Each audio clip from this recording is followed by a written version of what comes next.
朋友们好，我是路上好风景。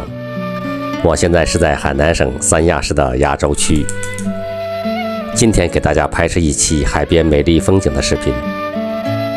这里的海滨如诗如画，景色很美，一到海边就能嗅到海水的咸味和清新的气息，让人心旷神怡。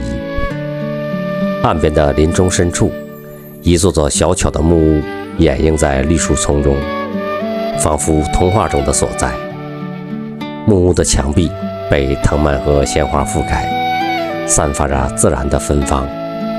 它们静静地矗立，仿佛在说着与世无争的故事。以下就是我拍摄的一段视频，请朋友们欣赏。